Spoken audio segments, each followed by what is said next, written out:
Good evening, everyone. This is Sharon Rogers, an independent Stampin' Up! Demonstrator from Wells, Maine, coming to you live this Friday night, as I always do, each Friday at 7:30.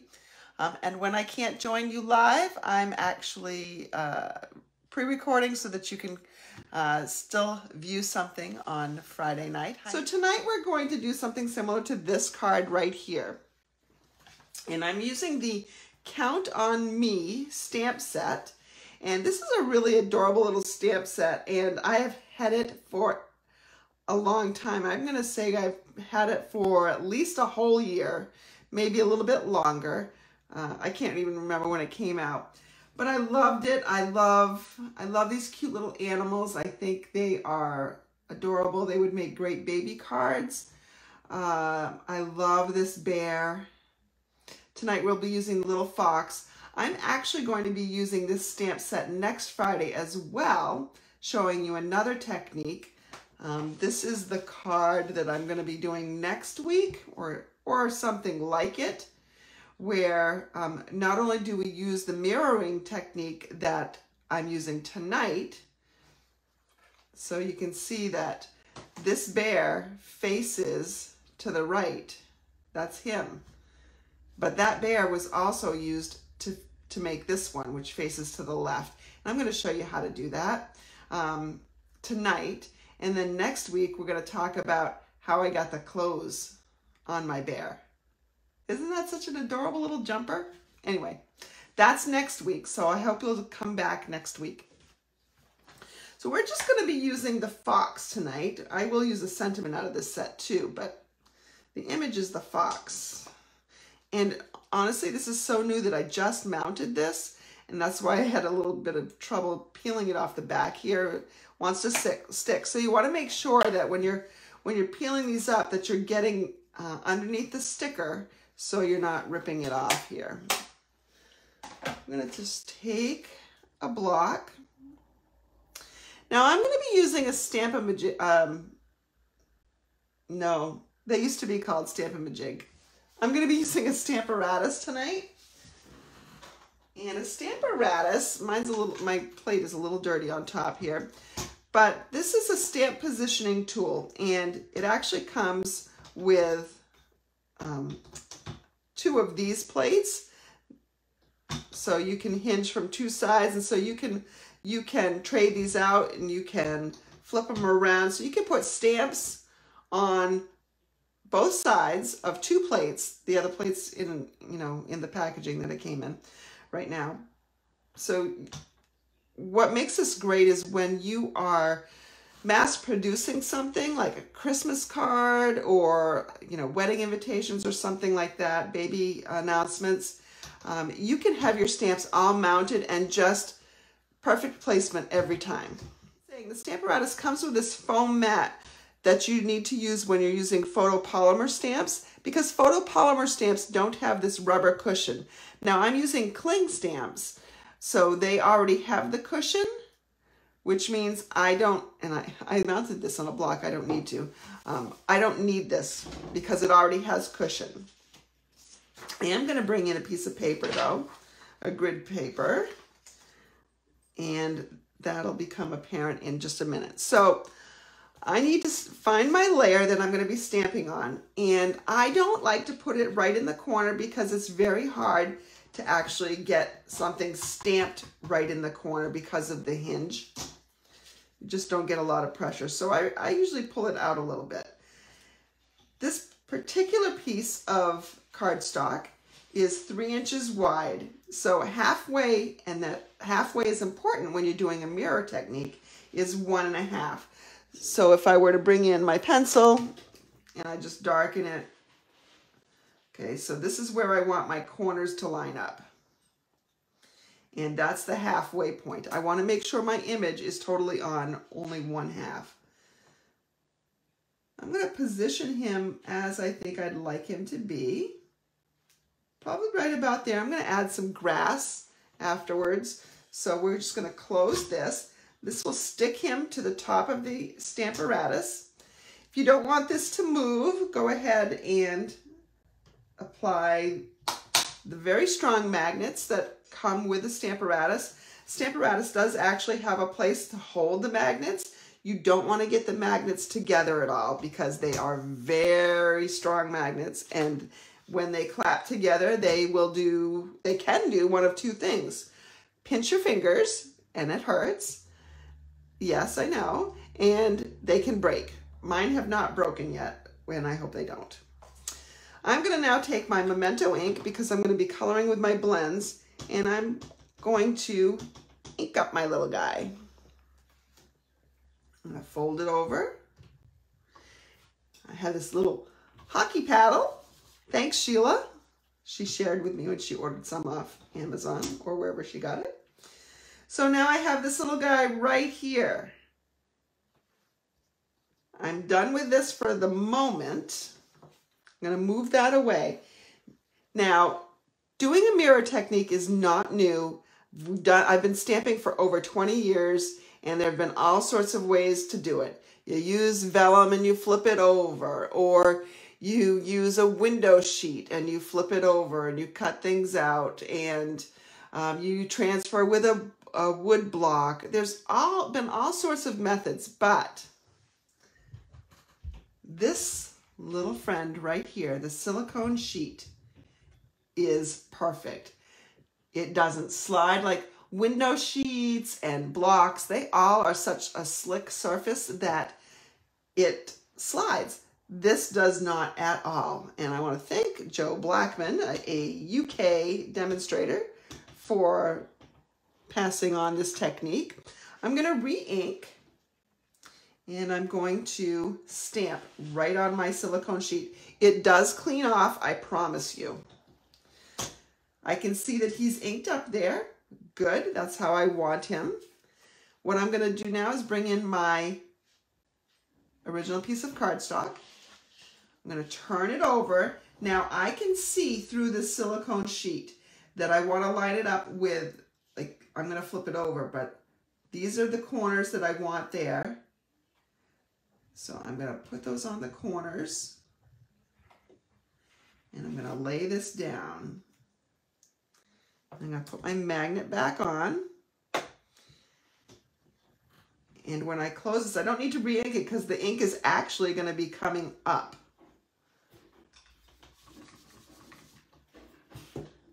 It's transferring from the silicone sheet. Look, there he is. Now, if you want him darker, so he's a little bit lighter. On my other card, what I did was I stamped him twice, and he was a little bit darker. So if you want it darker, you can go ahead and do that. I'm not going to risk it right now because you know what's going to happen if I do that, right? It's going to be a mess. Here, I can show you if I do it again.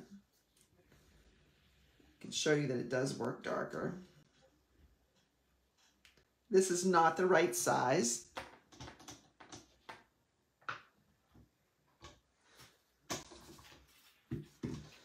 Okay, I pull this in. Oh, well, see, I didn't ink that up. And here's the beauty of a Stamparatus. Now, I've already moved this. Shame on me. What I should have done is I didn't get the right ink.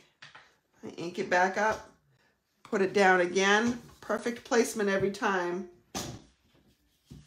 See how he's darker?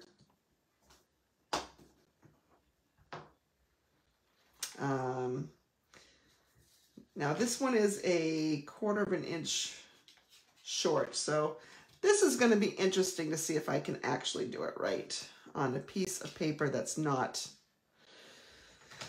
the same size. So I'm going to ink it up, close it, put it down.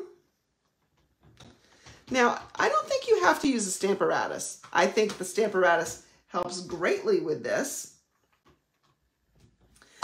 But honestly, if you kind of pay attention, I'm holding this up so I can see some light coming through. I can see the fox's nose right here.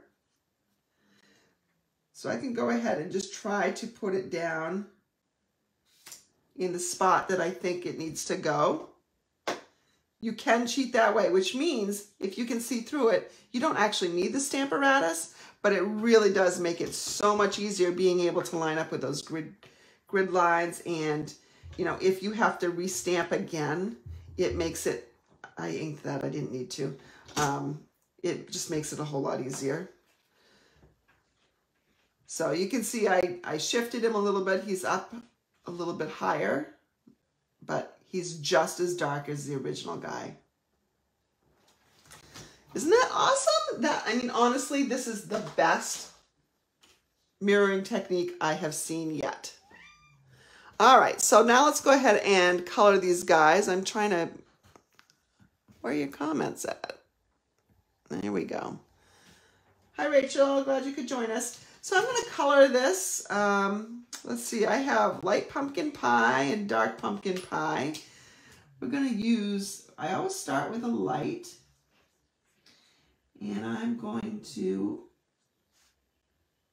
attempt to color this without going outside the lines.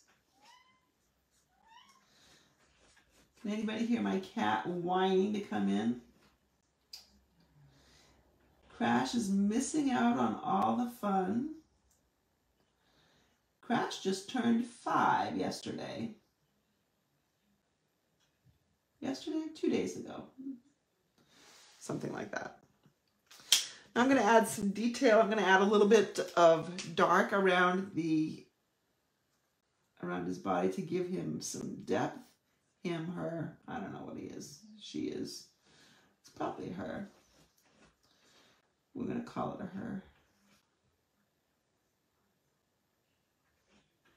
Now, when you're working with the blends, they blend best if you're doing it, if you're catching it when the ink is still pretty wet. So you want to blend these. I'm going to actually use the other end to help blend here. So you just get rid of any harsh lines by blending, and they blend so much better if your ink has not been sitting for a while. So there we go. We've got that one colored. I'm going to do the same thing with the other one. Actually, I find that I can color faster with the bullet tip. So let's try that on this guy. And I thought it would be nice if they weren't exactly the same color, because they probably wouldn't be in the wild. I mean, they'd be similar.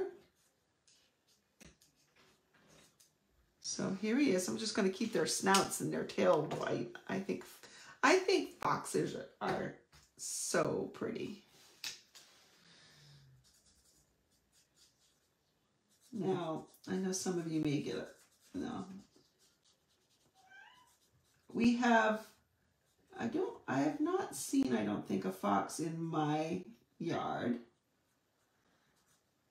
But I know around me there are people that have them in their yards, and you know, they're just trying to take care of their pups, their kits this time of year. I'm going to bring in some light cinnamon cider blend. I'm going to make this guy a little bit darker. So I'm going to rub in here. It's a little bit more color. And it makes this guy actually quite a bit darker. And it's actually a little too dark for me, but I've got a remedy for that. Some of you can probably guess what that is. All right. It's my color lifter. So I'm just going to bring in some color lifter. It lightens him up a bit. And I can choose to keep him this lighter shade. Now notice I'm really not pressing down on my tip very much.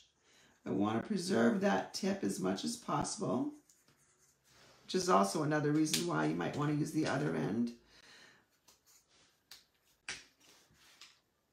And I'm just going to bring in the pumpkin pie again. Just brings out the orange a little bit more. So there, I have my two little friends there. All right, let's let's go ahead. Oh, I told you that this wipes clean. So let me show you that I'm not lying. I just need to find my wipes. I'll take out my baby wipes here.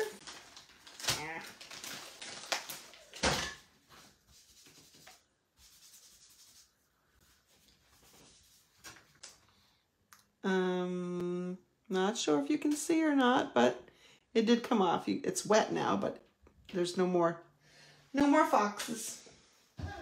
My foxes are gone. They're just back here. So now I'm going to bring in my Granny Apple Green. And there's another little stamp in this set that's grass. So we're going to pull out the grass. And my little teeny tiny block. Just gonna stamp some grass here. It's okay if I vary it and get some up higher and some lower. They're just sitting in the grass talking to one another, making date plans maybe. So here's the detail, but I'm gonna actually bring in my Granny Apple Green blends. I love blends. Now let's start with a light because I'm not sure how dark this is gonna be. And just sort of make add the grass, add the ground.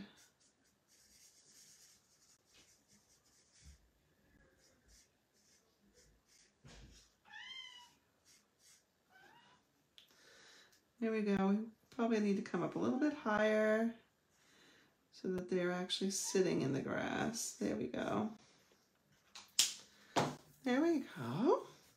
Now we need a sentiment. So no matter what, I'm here for you, or through thick and thin, count me in. Let's go with no matter what, I'm here for you. That's this one, I think.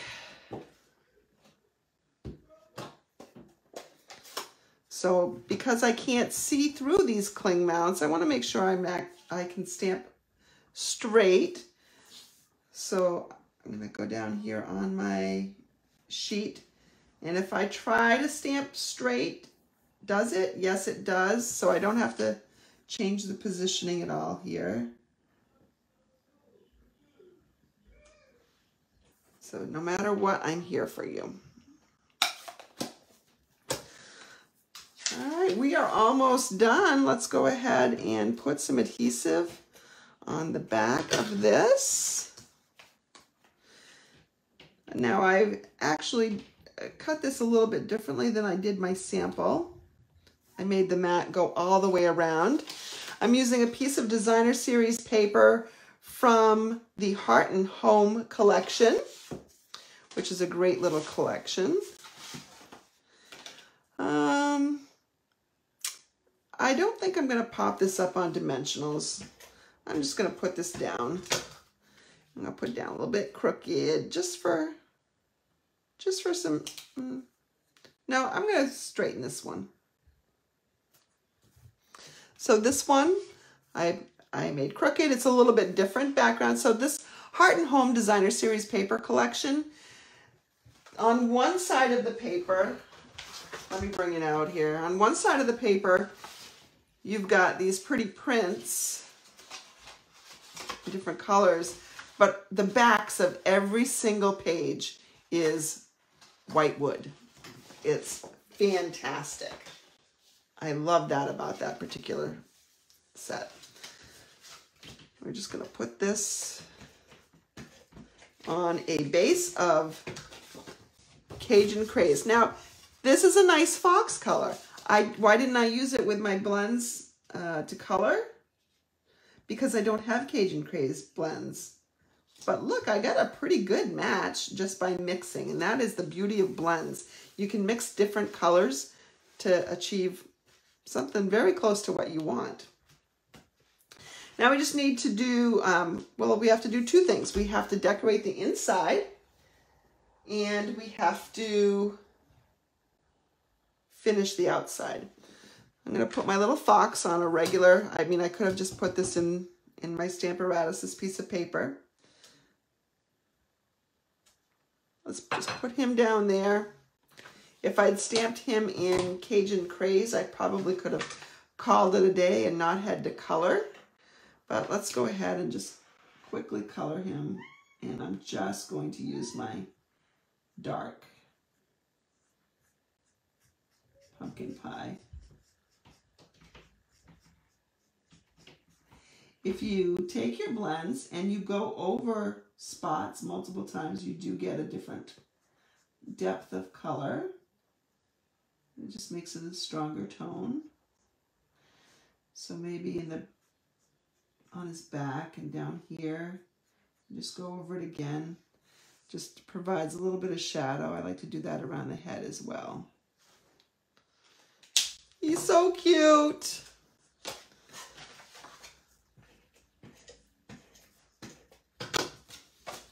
But he is small. So that means I have to write a lot in here. I'll just write big. All right. Lastly, let's go ahead and just add some of these brushed brass butterflies, which is very hard to say quickly. Brushed brass butterflies. See, I can't even do it. I'm going to get my Take Your Pick tool out. And let's just add some of these guys. Oops. I flipped him over. So there's one. It's like they're flying off the page, flying out of the scene. I'm just going to do 3 on this one, I think. So, and that is our completed card. That silicone, so Sheila says, love the idea of the silicone mat. Honestly, best tip I have heard in a long time. I could not wait to share it with you. I was thinking about what I was going to do, and for some reason I looked at my stamp sets. I'm like, what stamp set can I use, that I haven't used in a while or ever? And that made me think of this, and I can't not think of this and not think of mirroring techniques. So then I just did a little search, and I came up with that. I'm like, oh, this is fantastic. Because I've always struggled with getting an image that doesn't look like it's a second generation stamp. This looks like I've meant to stamp these 2 foxes. I've had one that faces left and one that faces right, but problem solved with that mat. So I love it. So again, join me next week because we're going to be using the same set, and I am going to show you how you can add clothes to this naked bear. And you can add your own patterns. You can do whatever you want. So easy. But you do need one thing. And tune in next week to find out what that is. So.